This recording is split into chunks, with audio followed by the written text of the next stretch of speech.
Hi everybody, it's Bob Boob, the real estate guy. We are live on Facebook, and I'm with Josh Boob. He's actually a real estate guy too, but you know what? I'm talking. Oh wait, if I gotta be professional with real estate, professional. This is the face you'll see if you see me at Booby's Trivia. So we go into professional mode here. He's got a cute face. It comes from his mother's side of the family, not from his father's side of the family. That is for sure. Then, you know what we're going to talk about tonight, Josh? I'm gonna guess real estate. Real estate. He's one of my smarter sons. That's for sure. Then, well, competition is not great. We're going to talk about now. Josh can't hang out with us very long because, well, actually, let me answer the question. So the first thing we're going to talk about is the Fed Reserve. Real exciting subject here. Drop the interest rate. Interest rates. Interest rates. Those are important in real estate. And what does that have to do with real estate? We're going to come back to that. But I wanted to give a plug here from this week's sponsor, which is Booby's Trivia. Wait, I gotta pay for this? Yeah, maybe. We'll talk about that later.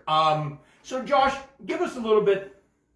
I have some I want to put in there, but let me give you as the owner of Booby's Trivia. Tell us about Booby's Trivia. Why would people want to come out to? Because there's lots of places have trivia. Why your trivia over somebody else? That makes me nervous what your brain has to contribute to this conversation later. Now, I am not just the owner of Booby's Trivia. I'm also the CEO. Yep. I'm also my own assistant. Yep. And I am the host. So I wear a lot of hats for Booby's Trivia. It does not pay well. So when I hear you in a room by yourself talking to each other, it's really just those different roles talking to each other.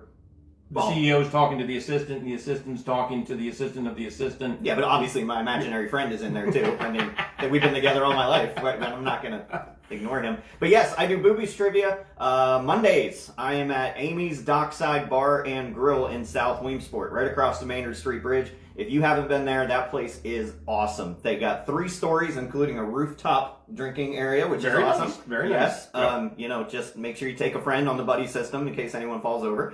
There's a train that goes by every week. Oh, man. I look forward to that. We even have a song that we play when it comes on, when the train goes by. Anyway, okay. Wednesday, which is tonight, I'm at the Venture Inn. So get off your phone, and you can watch this video later. Meet me at the Venture Inn at 7 p.m. You have 55 minutes. We're there every single Wednesday, and it is wing night at the Venture Inn. If you haven't had their wings, especially their boneless wings, you are denying yourself one of the few life pleasures that I look forward to. And then Thursday, I'm at Haywood's on the Green in Mill Hall, Pennsylvania, the metropolis of Mill Hall. I've actually been voted the best trivia at Haywood's on the Green in Mill Hall on Thursday nights between 7 and 9 p.m. That is true. I only asked one person, but that was their vote. So technically, I've been voted that. Well, considering that at the Venture, you were voted the number 2 trivia on Wednesday nights at 7 o'clock then. So you did. True. So apparently they're more popular at Haywood's than you are at the Venture Inn then. Yeah. It's mediocre trivia, I'll be honest with you. The trivia is mediocre, but the people are awesome. Oh, I need to plug Thursday nights at Haywood's is their buffalo chicken dip special night. And Lord, I live for it. And the only reason we don't do trivia on Tuesday nights is because I take Taco Tuesday very seriously, and I like to celebrate privately. But yes, Monday, Wednesday, Thursday, Amy's, so you can see me in Williamsport. Wednesdays, you can see me in Jersey Shore, Pine Creek. Thursdays, you can see me in Lock Haven. And it's fun. You don't have to be the smartest person in the room. It's a lot of random pop culture in the news, stuff like that. It is fun. A lot of multiple choice, a lot of pictures, a lot of videos. So it's entertaining. And yes, kids are welcome. I will not say that it is designed for kids. There's a few dad jokes that come out. Are you surprised? This is what I grew up with. This is what raised me. I don't know what you're talking about. But it is not vulgar. It is fun. So come on out. Come see us for a Booby's Trivia. Follow us on Facebook. I always post the categories the day of. I even give some hints to questions sometimes when I remember to do that. But come on out. I'd love to see you guys. Oh, that sounds good. And just to add to that, and then we'll get into the real estate part of it here then. Don't go to Booby's Trivia to win the trivia. If you win the trivia, that's great. Good for you then. And you get a gift card to the establishment that we're at. That's the prize. That is even better. But go to Booby's Trivia. Invite your friends. I would definitely recommend reserving tables ahead of time because they get them reserved quickly. Go to have good food, lots of laughs. I'm telling you, lots of laughs. Even, you see, you got the winner, you got the last person, right? So it doesn't matter the Booby prize. I'm telling you, the person here will have as much fun as the person here or here. It's that kind of trivia. So there you go then. All right. It makes a nice date night. So bring your wife, bring your girlfriend, but not both. Don't bring both. Not You're both. right. Just No, one. right. I guess the wife one of the nights and the girlfriend the other night, unless they. No, Yes, you shouldn't. and do that. ladies, We're if kidding. you have We're trouble, kidding. if you have trouble getting your man out of the house, we do sports categories. We do movies, TV, a lot of fun stuff. Haywoods, I always pick on my golfers out there. It's the golfers who are like, this is dumb, this is trivia. They are now my most loyal attendees. They have so much fun. They go shoot golf. I guess they're drinking beer. Alcohol does make Boobies Trivia better, or at least makes me more funny. But yes, please come out. I'd love to see you guys. If you're one of my loyal people that come every single week, give us a shout out in the video. If you've never been before, here's your invitation from me to you personally. Please come out to Boobies Trivia. Thank you, Josh. Boob, but boy, a nice round of applause. So, do you want to stay a second for Fed talk, or do you got to take off for venture in? Absolutely not. I'm out of here. Okay. See you guys. Thanks for watching. He's going to venture into the venture in. So you enjoy your venture into the venture in and enjoy your adventure. Okay, guys. So exciting talk here of the Federal Reserve lowering interest rates. So I'm going to give you a little history. This is very boring, vanilla. I'm going to do my best to keep it exciting. Woohoo! We're talking Fed Reserve stuff of how does it affect the real estate market. So here's the thing with the real estate market with the Federal Reserve. You know what it has to do with the interest rates for mortgage? Nothing. It really, it does not, but it does indirectly. And here's what I mean by this. So when the Federal Reserve, who Jerome Powell is the head of the board there, when they lower rates, eventually there's a trickle effect. Okay, those of you who remember Ronald Reagan, remember the trickle effect, right? Trickle down. But what you really need to be watching are the 10-year treasury bills or the bonds, because those are the ones that really affect our long-term 30-year mortgages. So let's look at it this way. If you go ahead and you can Google it, whatever, ask chat what the current interest rate is on a 10-year T-bill or a T-bond, going to be somewhere right around 4 to 4 1/4. So what ends up happening, if I'm paying out, I'm the bank, I'm the lender, I'm giving long-term investment, 10 years, I'm going to guarantee you 4.1, 4.2. All right, now if I'm giving you that and I'm lending to somebody else, I got to make profit. Typically, they want to be at least about, you'll see online 1.5 to 2, but my experience has taught me it's usually 2.5. Is what you're going to see the difference. So can I just say 2% for our conversation purposes tonight? Is that okay? That's okay. So me, myself, and I are going to talk to you about this. So watch those T-bills. As those interest rates come down, then guess what? The mortgages interest rates will come down. Now, why the 10-year T-bill, not the 1 year, the 3 year, that sort of thing? Well, I'm glad you asked that question. Here's what statistically speaking they know. Most people that are buying a house today, and if you are looking to buy a house, give Bob Boob or any of his super cool, awesome agents at Century 21 a call. We'd be honored to help you. But if you're looking to buy a house today, statistically speaking, you're not going to stay in that house for 10 years, or you're going to refinance within the next 10 years. So if I'm lending that big money for $200,000, $300,000, $400,000, whatever to buy a house, yeah, I'm giving you a committed rate for the 30-year mortgage on a fixed rate, but you're just not going to keep the mortgage. Is there exceptions to the rule? Certainly is them. But as those interest rates come down on the 10-year T-bill, then mortgages will come down. All right, so how are we doing so far? I know, get some popcorn, get some soda, probably get an energy drink, keep up with this exciting stuff. So now it is a good thing. So here's what happened last year. So we had, we had the election in November. Everybody was kind of excited because Trump, being a business guy, whether you voted for him or not, it's an interesting conversation. After the Trump won the election coming into second terms, even people that were Democrats or didn't vote, when asked, what do you think of this guy being in charge of our economy? The overall answer was, you know what? I think he's going to do better for our economy. So what happened right after the election, we had a surge to probably about March or April. The Fed did not drop the interest rate. Now, thank you, Jesus, they did not raise the interest rates, so rates stayed about the same. As of this recording here in Pennsylvania, I can get people interest rates right around the upper 5s to about the mid 7s, depending on is it a house, is it a rental, are they going to have good credit, bad credit, are they a 1099 employee, W-2? So there's lots of things that affect what interest rate you're going to get then, but that's about what you're looking at right now. Well, they didn't drop the rate. President Trump was definitely very frustrated with Powell and the committee from the Federal Reserve because he kept telling them, look, I'm doing these things to make the economy better, and the economy has been better, but you got to help me here.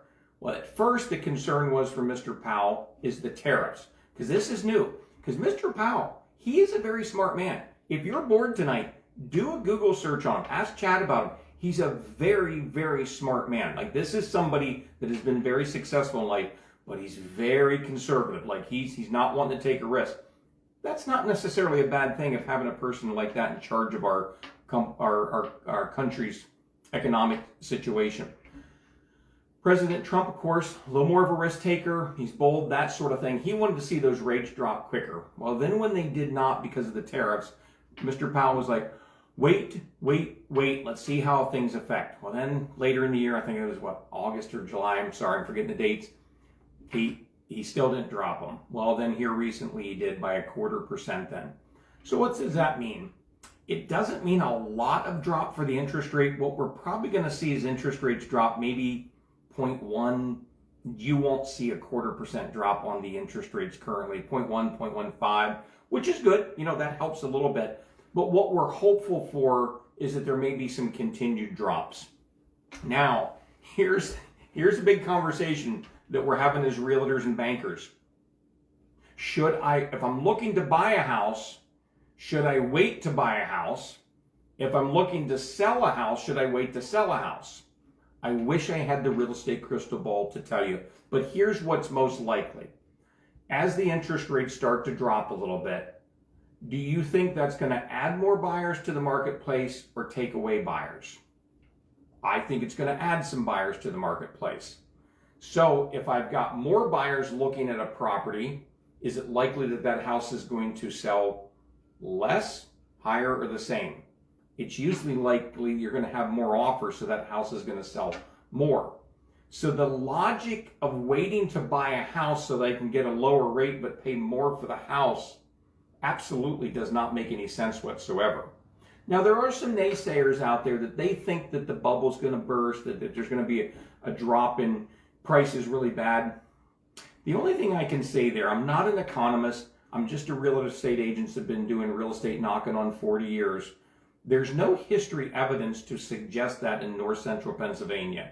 So I don't really believe that's what's going to happen, especially we have a very conservative person in charge of the Fed Reserve, right? We know that. So he's going to be doing things to make sure that we don't have that spike high or that spike low. He wants to kind of slowly work into that. So I think those of you that own homes, you're going to see some appreciation from one year to the next, but it's probably not going to be as extreme of an appreciation as we saw from 2021 to 22, and then I think it was around 2023 that we started to see an interest rate rises. How are we doing with this subject? I know this is not super exciting. So what are we learning from this? The Fed dropping the rates isn't necessarily a bad thing, but it probably isn't going to affect interest rates a whole lot. If you're a buyer in the marketplace, it is as good as any time to buy a house. Matter of fact, was it Will Rogers? There was a famous person that I don't know who to give the credit for, but was asked, when is the best time to purchase a property? And of course, the answer was always like 6 months ago, 3 years ago. Like that's when, so if you're looking to buy a house now, don't be one of those people that 3 years from now buys and they lost all that equity in a property, that sort of thing. Anyhow, that's a discussion for another evening. If you're looking to sell a property, what's the current marketplace like?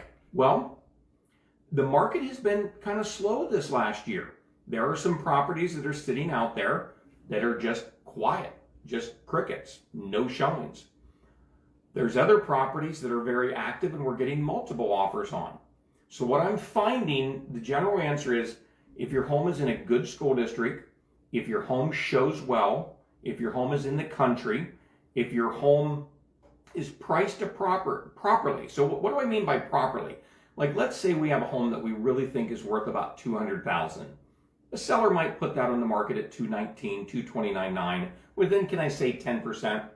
That property is still going to get showings. You're probably going to have buyers make offers. If it's multiple offers, you know, you might get $210,000 for it then, and that's okay. But if we really think your house is worth $200,000 and you price it at $250,000, guess what's going to happen? Crickets. If your house has been sitting on the market for a while and you have a realtor, talk to your realtor about that. I'm not here to tell somebody who has their home currently under market or on the market with another real estate agent how to do it. But if this encourages that conversation with a realtor, ask him or her, see what they think. Now, in my opinion, if I'm putting a house on the marketplace right now, I'm going to encourage my sellers to keep within probably about 10% of what we feel like it's going to sell for them. I hope that makes sense. If that doesn't, or maybe you've got a special situation, you're not sure what to do, please reach out to me or any of my super cool, awesome agents at Century 21. We would be absolutely glad to help you then. Now, going back to the Federal Reserve and the interest rates. So I think what we should be doing is keep an eye on the Treasury bills for 10 years, right? See what happens when they start to drop a little bit. Then, of course, we're going to probably have some better mortgages. Now, when those T-bills drop, that's affecting a whole different market out there. So follow me on this once. If I've got some money, I'm a conservative investor, T-bills are an excellent place for me to put it. So if I had $1 million, I throw it into a T-bill, I'm earning four and a quarter. All right, I'm going to make $40,000, $42,000 a year on that. And that's some pretty good extra money coming in with maybe my other investments. But now all of a sudden those interest rates drop to, like, say 3.5%, 3%. Ooh, now my $1 million or the money that I have invested, you might have $10,000. It's all relative. It's whatever the amount is you have invested. If you start to lower the rate of return, it's not so much of a good investment anymore. Now it's great on this side, right? Because we've already said as the T-bill rates come down, mortgages are going to go down. So if you're looking to borrow money, that's good. You're going to love that. But if you're a saver, well, you're kind of getting penalized. You're going to take lower rates. So what do? My suggestion is look for some solid real estate investments. Oh, here we go. Because as the interest rates lower, more people come into the marketplace, the likelihood is prices of houses are going to go up. So if you purchase a property, say for $200,000, and let's say it appreciates by 4%, well, that's $8,000. So you're earning about what you're making on the T-bill just with the appreciation. Is that guaranteed? No, it's not guaranteed. How could I ever guarantee that? I already told you earlier, I have no real estate crystal ball. But with the rent that you're getting, the tax write-offs that you'll have with the property, the positive cash flow, the equity buildup that the tenant is buying for you, my guess is that you're probably going to be closer to around 10 to 12% for a return. I can figure this out, or any of my super cool agents can figure this out on any property you're looking at. This can be land, can be single family, can be multi-family, could be a commercial building. Any real estate can be a good investment for you. Especially, remember how we said earlier that there's some properties that are just sitting there quiet with crickets. Many of those sellers are motivated to sell. They are willing to sell at a discount so that you can get a good purchase price then. So do you see how whether the rates go up, whether the rates stay the same or they go down, there is always an area of real estate where you can be making money, or there's a smart place for you to put your money then. All right, guys, let me think for a second. I guess the one last thing I'm going to say about Booby's Trivia, since Josh Boob is not here right now and won't make his head swell, I've been to several of his Booby's Trivias, and I got to admit, I'm very proud of him. He's got a great sense of humor. The food that they serve at these establishments is all good. It's just a great opportunity for you to bring friends together for a couple hours, especially people maybe you haven't seen for a while. Say, hey, why don't we get together? Why don't we have dinner? Do some Booby's Trivia. Again, do not go to Booby's Trivia to win the trivia. If you do, you're missing the whole point and what makes Booby's Trivia different. It's about having 2 hours of super cool time, great time with your friends, enjoying good food. Mix it up a little bit. And again, just as his dad, I'm very proud of him. And certainly if you go visit him, make sure you talk to him about some real estate as well. All right, guys, that's enough on Federal Reserve stuff. I know that's not the most exciting subject in the world to talk about, but it does affect the real estate market, and all those things can affect you if you're a homeowner or looking to purchase. And if you want to talk further, please let me know then. Thank you, guys. Have a great night, everybody. Bye-bye.